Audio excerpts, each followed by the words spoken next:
¿Qué tal están? Umberto Eco nació en Alessandria, en el Piamonte italiano, el 5 de enero de 1932, hijo de Giulio Eco, contable, y Giovanna Bisio.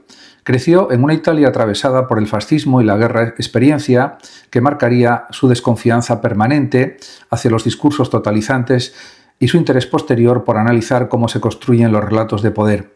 Su padre quería que estudiara Derecho, pero Eco se inclinó hacia la filosofía y se formó en la Universidad de Turín bajo la dirección de Luigi Pareison, uno de los grandes estetas italianos del siglo XX y figura clave del llamado personalismo ontológico.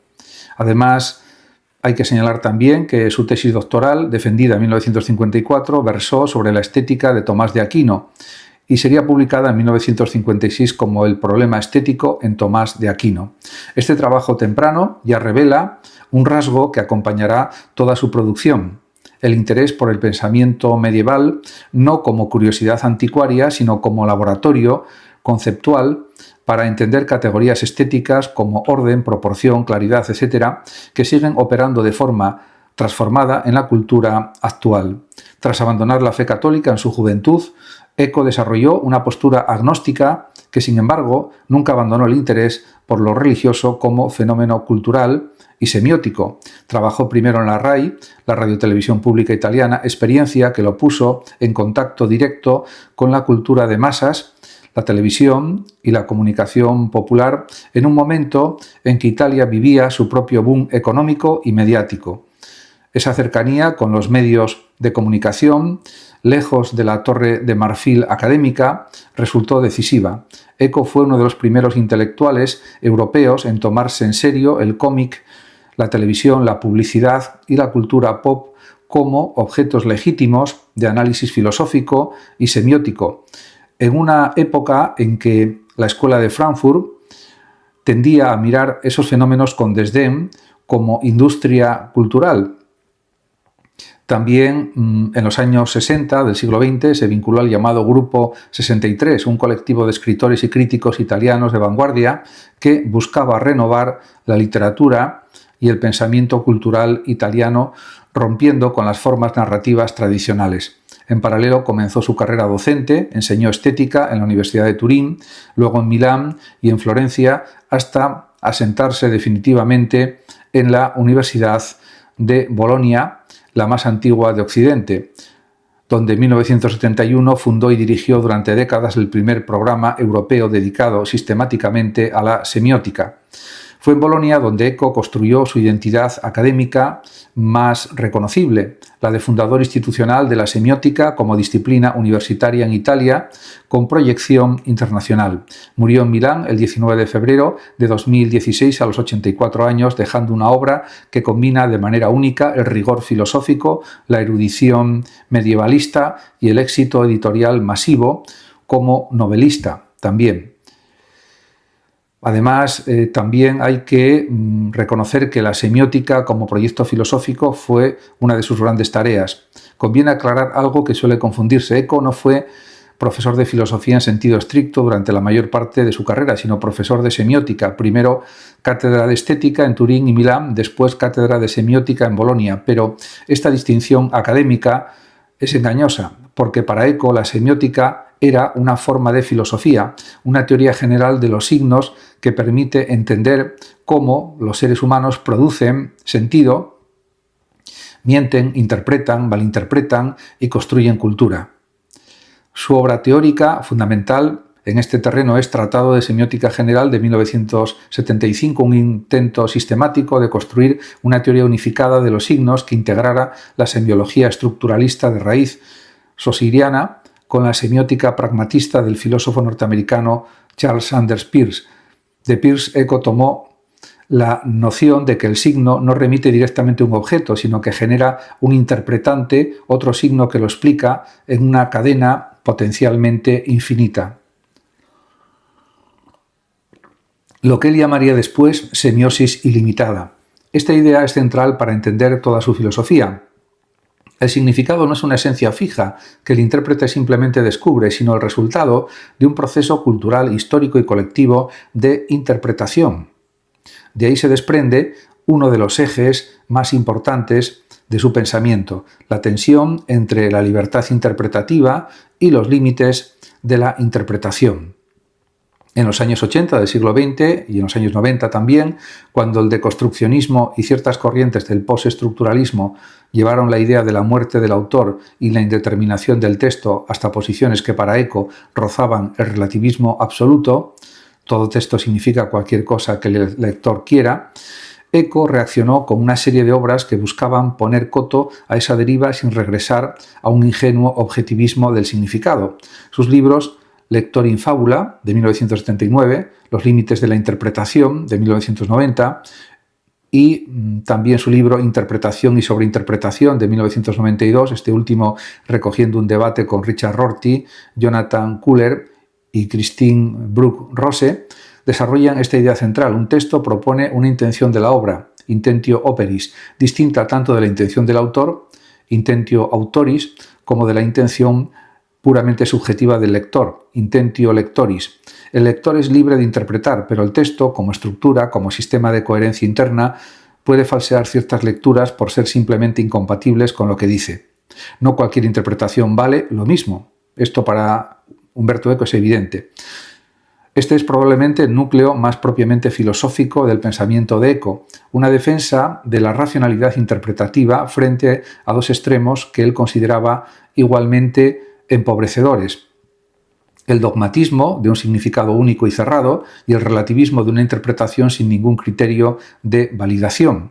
En este sentido, Eco puede leerse como heredero de la hermenéutica de su maestro Pareyson, para quien interpretar es siempre una forma activa de conocer, no una mera recepción pasiva, y también en diálogo crítico con Charles Peirce, con la fenomenología, con el estructuralismo francés de Roland Barthes, cuya influencia es visible, aunque Eco tomó distancia de sus derivas más radicales, y con la filosofía analítica angloamericana, que Eco conocía bien y respetaba por su exigencia argumentativa, aunque su propio estilo fuera mucho más ensayístico y erudito que formal. Además, también en cuanto a obras teóricas principales traducidas al español, se pueden destacar Obra abierta, de 1962, es probablemente su libro teórico más influyente y el que lo lanzó como pensador de referencia internacional. Eco analiza cómo el arte del siglo XX, de Joyce a la música serial, de Livre de Mallarmé al arte cinético, produce deliberadamente obras abiertas, es decir, estructuras que invitan a múltiples ejecuciones o lecturas legítimas por parte del receptor, en contraste con la obra cerrada clásica que propone una única forma de recepción correcta. Es un libro bisagra entre la estética y lo que después sería la semiótica, y aquí aparece la idea de que el sentido se completa en el acto de recepción. Y también hay que destacar su libro Apocalípticos e integrados, de 1964, es quizás su ensayo más citado en los estudios de comunicación y cultura popular. Eco distingue dos posturas frente a la cultura de masas: la apocalíptica, que la condena en bloque como degradación cultural, postura típica de cierta izquierda culta y de la escuela de Frankfurt, y la integrada, que la celebra acríticamente como democratización cultural. Eco propone una tercera vía: analizar la cultura de masas, el cómic, la televisión, la canción popular, etc., con las mismas herramientas rigurosas que se aplican a la alta cultura, sin desdén ni entusiasmo ingenuo. Este libro contiene, entre otras cosas, un célebre análisis semiótico de Superman y de las novelas de James Bond. Y también hay que destacar su libro Signo, de 1973. Es una introducción sintética y pedagógica a la semiótica, pensada como puerta de entrada accesible antes del Tratado de 1975. Cómo se hace una tesis, de 1977, merece mención aparte. No es un libro filosófico en sentido estricto, pero se ha convertido en un clásico universal para estudiantes universales de habla hispana e italiana, un manual metodológico escrito con el mismo rigor y el mismo humor que caracterizan toda su prosa. En cuanto a su libro Semiótica y filosofía del lenguaje, de 1984, profundiza en la relación entre signo y significado desde una perspectiva más filosófica, retomando la tradición de la filosofía del lenguaje y conectándola con la historia de la semántica medieval, terreno que Eco dominaba como pocos.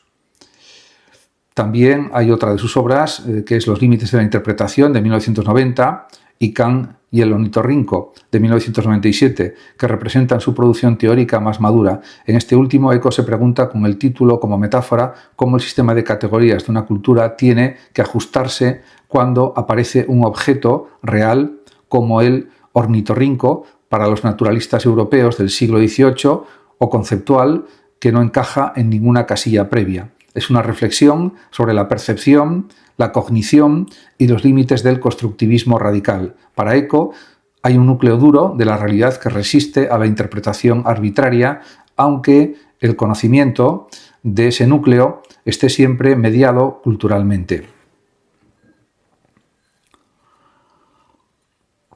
Otro de sus libros es Historia de la belleza, de 2004, y otro, Historia de la fealdad, de 2007. Son dos grandes volúmenes ilustrados, de vocación divulgativa, pero con gran densidad erudita, que recorren la historia cultural de estas dos categorías estéticas desde la antigüedad hasta el arte contemporáneo, mostrando cómo ambas nociones son históricamente variables y no esencias fijas. Otro de sus libros es decir casi lo mismo, 2003, trata sobre la traducción entendida por Eco, traductor él mismo y gran conocedor del oficio, como un caso límite de interpretación semiótica. Traducir es siempre negociar, nunca hay equivalencia perfecta en la traducción. Y también pues hay que señalar que la trayectoria como semiólogo en las universidades italianas fue realmente notable. Eco enseñó estética en la Universidad de Turín de 1956 a 1964, después en el Politécnico de Milán y en la Universidad de Florencia, antes de asentarse en Milán con una cátedra de semiótica desde 1969. En 1971 se trasladó a la Universidad de Bolonia, donde permaneció el resto de su carrera académica y donde en 1975 obtuvo la primera cátedra de semiótica creada en Italia, marcando el nacimiento institucional de la disciplina en el país. Fundó allí el Departamento de Comunicación y Espectáculo y más tarde impulsó programas de doctorado de semiótica que formaron a varias generaciones de investigadores italianos y latinoamericanos. El vínculo de Eco con el mundo académico hispanohablante fue muy estrecho y buena parte de su prestigio en España y América Latina se debe a esta red de discípulos y traductores. En 1988 fundó el Instituto Superior de Ciencias Humanas o de Ciencia Humana en Bolonia y a lo largo de su carrera recibió más de 40 doctorados honoris causa de universidades de todo el mundo. Fue también un intelectual público muy activo, escribió durante décadas la columna La Bustina di Minerva en la revista L'Espresso, un espacio de ensayo breve donde aplicaba su mirada semiótica a la actualidad política y cultural italiana, ejerciendo un tipo de crítica cultural que hoy llamaríamos análisis de medios, con un rigor filosófico poco común en el periodismo. Además, también hay que decir que en cuanto a la producción novelística, pues ha destacado. Eco publicó su primera novela relativamente tarde, a los 48 años, pero el éxito fue inmediato y masivo. El nombre de la rosa, de 1980, es sin duda su obra más célebre. Ambientada en una abadía benedictina del norte de Italia, en 1327, narra la investigación del fraile franciscano Guillermo de Baskerville, trasunto explícito de Sherlock Holmes, con ecos de Guillermo de Ockham, sobre una serie de muertes misteriosas vinculadas a un manuscrito prohibido, el segundo libro de la Poética de Aristóteles, dedicado a la comedia y a la risa. La novela funciona simultáneamente como policial, como reconstrucción histórica minuciosa de la vida monástica y también de las disputas teológicas medievales, herejías, la polémica franciscana sobre la pobreza de Cristo, la Inquisición, etc., y como alegoría filosófica sobre el peligro del dogmatismo. La biblioteca del monasterio, laberíntica y semisecreta, se convierte en símbolo de un saber que algunos quieren controlar y ocultar por miedo a que la risa, lo cómico, lo relativizador, erosione la autoridad. La adaptación cinematográfica de 1986, protagonizada por Sean Connery, popularizó aún más la obra, aunque simplificó buena parte de su densidad filosófica. Otra de sus grandes novelas es El péndulo de Foucault, de 1988. Es una novela más completa y exigente sobre tres editores milaneses que jugando a conectar teorías conspirativas esotéricas, templarios, rosacruces, cábala, ocultismo, mediante un ordenador terminan construyendo un plan ficticio que por un efecto de semiosis descontrolada se les escapa de las manos y adquiere consecuencias reales y trágicas. Es en el fondo una reflexión narrativa sobre su propia teoría de la sobreinterpretación, que ocurre cuando se conecta todo con todo sin ningún criterio de control, cómo nace el pensamiento conspirativo a partir de la pura voluntad de encontrar patrones. En otra de sus novelas, La isla del día de antes, de 1994, ambientada en el siglo XVII, sigue a un joven noble piamontés varado frente a una isla del Pacífico que por la línea de cambio de fecha representa el día anterior. La novela reflexiona sobre el tiempo, la ciencia barroca y la imposibilidad de alcanzar aquello que se desea.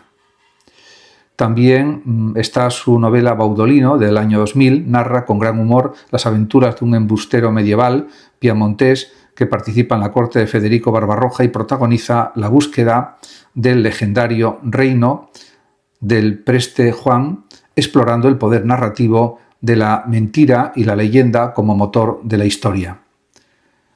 Otra de sus novelas es La misteriosa llama de la reina Loana, de 2004. Es una novela más autobiográfica sobre un anticuario que pierde la memoria personal pero conserva la memoria de papel, libros, cómics, canciones de la infancia fascista y debe reconstruir su identidad a través de esos objetos culturales. En su novela El cementerio de Praga, que es su novela más polémica, reconstruye con documentación histórica real la génesis del falso panfleto antisemita Los protocolos de los sabios de Sion a través de un personaje ficticio que participa en su fabricación. Eco fue acusado por algunos críticos de dar excesivo protagonismo narrativo al discurso antisemita pese a su intención evidentemente denunciatoria, lo que generó un debate considerable sobre los riesgos de narrativizar el odio incluso con fines críticos. En cuanto a Número 0, de 2015, su última novela es una sátira breve sobre el periodismo italiano contemporáneo y la fabricación de noticias falsas, casi premonitoria del debate actual sobre la posverdad. Por tanto, se puede decir que su producción novelística es muy amplia. Su planteamiento filosófico fundamental, si hay que resumir en una tesis el pensamiento de Eco, sería esta. Los seres humanos son animales semióticos, criaturas que solo pueden habitar el mundo produciendo e interpretando signos, y la cultura entera, desde un mito religioso hasta un anuncio de detergente, es un inmenso tejido de significación que puede y debe analizarse con las mismas herramientas rigurosas, sin jerarquías a priorísticas entre alta cultura y cultura popular. Pero esa libertad semiótica no es ilimitada. Existe una responsabilidad interpretativa, un compromiso con la coherencia y con cierto sentido común crítico que impide que la interpretación degenere en pura arbitrariedad. De ahí su insistencia cada vez más marcada en sus últimos años en distinguir la interpretación legítima de la simple deriva hacia el pensamiento conspirativo o el fanatismo.